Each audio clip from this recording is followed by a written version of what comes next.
오늘 이야기는 좀 깁니다. 근데 이게 진짜 끝까지 듣고 나면 소름 돋을 거예요. 여러분, 혹시 대형 쇼핑몰에서 일해본 적 있으신가요? 낮에는 사람들로 북적거리고 밤에는 텅 빈 그곳, 바로 오늘의 주인공 제시카가 일하는 곳입니다. 제시카라고 하는 30대 중반의 여성이 있었대요. 제시카는 쇼핑몰 경비원으로 일하고 있었는데요. 성격이 좀 불안형이라 항상 신중하고 꼼꼼하게 일을 처리했답니다.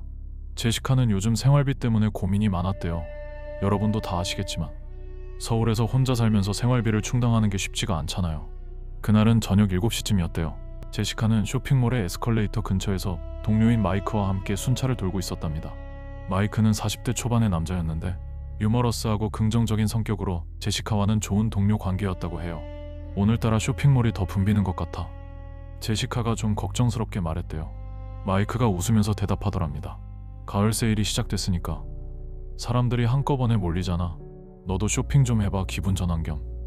제시카가 고개를 절레절레 흔들면서 그래도 불안해.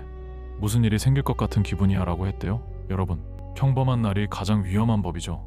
쇼핑몰 곳곳에서는 에스컬레이터가 끼익 소리를 내면서 사람들을 위아래로 실어나르고 있었고 커피향이 진하게 퍼져나가면서 사람들의 기분을 좀 더 좋게 만들고 있었답니다.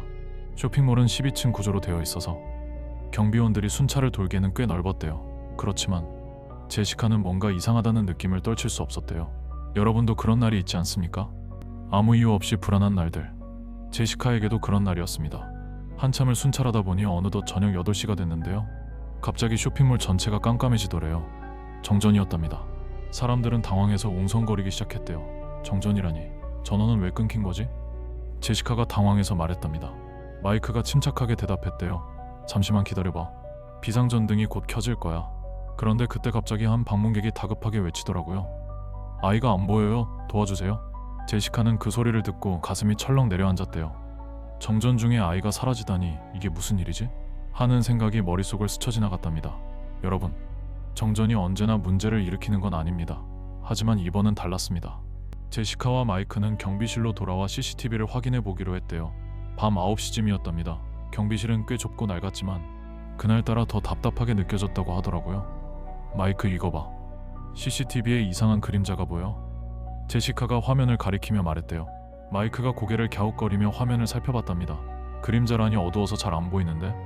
제시카가 다시 한번 화면을 돌려봤대요. 다시 한번 확인해봐. 같은 화면이 반복되고 있어. 그 순간 제시카는 온몸이 서늘해지는 걸 느꼈대요. 여러분, 화면에 보이는 게 다가 아닐 때 그 뒤에 숨어있는 진실을 보셔야 합니다. 그런데 마이크는 그걸 이상하게 생각하지 않는 것 같았대요. 가끔 고장나면 그런 경우도 있지 않아? 하고 말했답니다. 제시카는 마이크의 말에도 불안함이 가시지 않았대요. 그날 밤 제시카는 더 이상 CCTV를 보지 않기로 했답니다. 아무리 봐도 마음이 편치 않았으니까요. 그리고 밤 10시쯤 갑자기 쇼핑몰 출입구 쪽에서 소란이 일어났대요. 제시카와 마이크가 달려가 보니 한 부부가 다급하게 제시카를 붙잡고 묻더랍니다. 우리 아이를 찾을 수 있을까요? 토마스라는 이름의 남성이 다급하게 물었대요. 린다라는 여성이 눈물을 흘리며 말했답니다. 제발 도와주세요. 무슨 일이 생긴 거죠? 제시카는 그들을 진정시키면서 말했대요. 최선을 다할게요. 일단 쇼핑몰 내부를 수색해 볼게요. 여러분, 갑작스런 실종은 가족의 심장을 멈추게 하죠. 이게 시작일 뿐입니다. 그때 제시카는 바닥에 떨어진 작은 인형을 발견했대요. 실종된 아이의 것일 가능성이 높았답니다. 차가운 문손잡이를 잡고 쇼핑몰 안으로 다시 들어서는데 제시카는 그때부터 더 이상 평소의 자신이 아니었던 것 같았다고 해요. 불안함이 점점 더 커져갔다고 하더라고요. 제시카는 실종된 아이를 찾기 위해 쇼핑몰을 돌아다니며 점점 더 불안해졌습니다. 여러분도 아시겠지만 그런 상황에서는 작은 이상함도 크게 다가오거든요. 한참을 수색하다가 문득 지하층에 대한 생각이 스쳤대요. 여러분, 대형 쇼핑몰에는 지하층이 있잖아요. 주로 창고로 쓰이긴 하지만 그곳은 대부분 어두운 곳이거든요. 밤 11시쯤이었을 거예요. 제시카는 마이크와 함께 지하층으로 내려갔답니다. 지하층은 습기가 많고 어딘가 모르게 음산한 느낌이 강했대요. 이게 왜 그러냐면 오래된 쇼핑몰들은 이런 지하층에 별의별 것들이 쌓여있기 때문이죠. 여기 지하층에서 무슨 일이 있었던 거야? 제시카가 조심스럽게 물었대요. 마이크는 주위를 둘러보며 생각에 잠겼답니다. 오래된 기록들을 보자. 뭔가 단서가 있을지도 몰라. 제시카가 고개를 끄덕이며 이 그림자 단순한 오류가 아니야. 뭔가가 숨어있어 라고 말했대요. 그때 마이크가 우연히 오래된 쇼핑몰 설계도를 발견했답니다. 그 설계도에는 지하층에 대해 자세히 나와 있었거든요. 제시카는 그걸 보면서 뭔가 이상하다고 느꼈대요. 이게 뭐지? 왜 이렇게 복잡하게 돼 있지? 제시카가 의문을 품으며 물었답니다. 마이크가 설계도를 가리키며 여기 이상한 공간이 있어. 우리가 모르는 것 같아라고 말했대요. 여러분, 과거를 파헤치면 예상치 못한 진실이 고개를 들곤 합니다. 제시카와 마이크는 그 설계도에 표시된 공간을 찾아보기로 했답니다. 자정을 넘긴 시각, 경비원들이 모여 회의를 했대요. 제시카와 마이크, 그리고 다른 경비원들이 모여서 문제를 해결할 방법을 논의했답니다. 경비실의 낡은 의자에 앉아 모두가 진지한 표정으로 이야기를 나누었대요. 정전이 발생할 때마다 아이들이 사라진다고? 마이크가 의심스러운 목소리로 물었답니다. 다른 경비원이 고개를 끄덕이며 대답했대요. 이건 단순한 사고가 아니야. 뭔가가 우리를 시험하고 있어. 제시카는 깊게 숨을 들이마시며 다음 정전에 대비해야 해. 비밀 공간을 찾아야 할 것 같아라고 말했대요. 모두가 동의했답니다. 뭔가 이상한 일이 반복되고 있다는 걸 이제야 깨달은 거죠. 여러분도 아시겠지만 모든 것에는 계획이 필요합니다. 하지만 계획이 항상 성공하는 것은 아니죠. 이렇게 회의를 마치고 제시카는 다시 쇼핑몰 복도로 나섰답니다. 새벽 1시가 되자 복도는 더욱 고요해졌고 그랬기에 작은 소리 하나하나가 크게 들렸대요. 여기서 봤어. 분명히 무언가가 지나갔어. 제시카가 혼잣말로 중얼거렸답니다. 여러분, 직접 마주하는 순간 모든 것이 변합니다.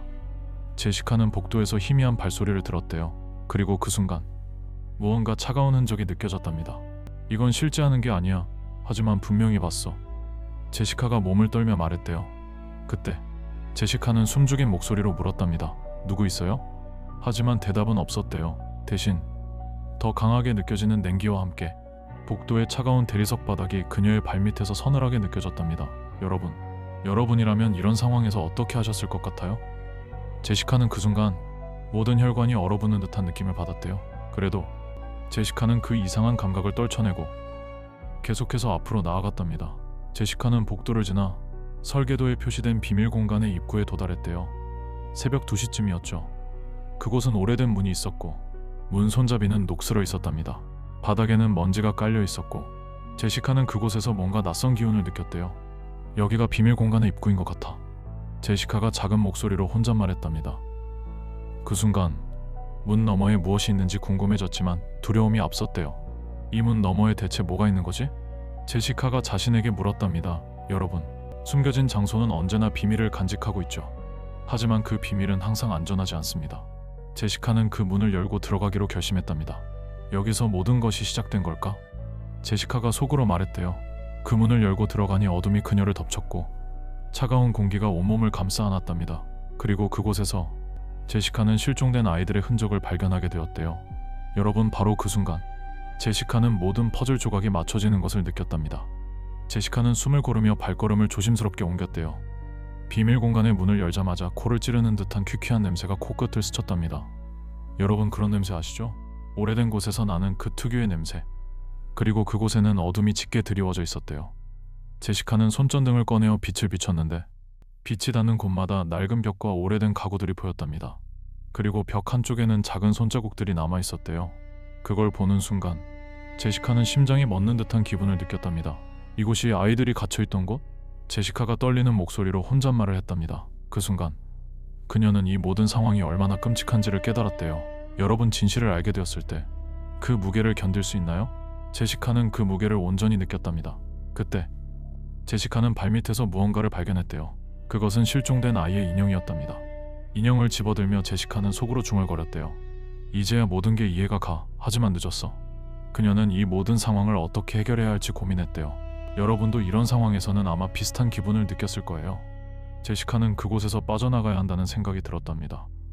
여기서 빠져나가야 해. 제시카가 다짐하듯 말했대요. 그녀는 문을 닫고 빠르게 경비실로 돌아갔답니다. 새벽 4시가 되었을 때였죠. 경비실에 도착하자마자 제시카는 CCTV를 다시 확인했대요. 그런데 뭔가 이상했답니다. CCTV가 다시 작동하고 있었지만 화면에는 아무것도 보이지 않았대요. CCTV가 다시 작동하네? 하지만 이제는 아무것도 안 보여. 제시카가 한숨을 내쉬며 중얼거렸답니다. 그 순간 그녀는 마음속 깊이 무언가가 끝났다는 느낌을 받았대요. 하지만 동시에 이게 정말로 끝난 건지 의문이 들었답니다. 아이들은 어디로 간 거야?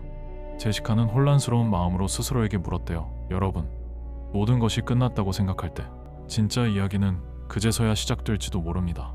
제시카는 그 사실을 깨달았답니다. 결국 제시카는 경비실에서 나와 쇼핑몰을 둘러보며 생각했대요. 여전히 많은 부분이 의문으로 남아 있었고 그 부분들을 해결해야 한다는 책임감을 느꼈답니다. 여러분, 그 이후로 제시카는 어떻게 되었을까요? 쇼핑몰의 그 비밀은 아직도 남아 있을까요? 어찌됐건 제시카는 그 경험 이후로 더욱 신중하고 꼼꼼하게 일을 처리하게 되었답니다.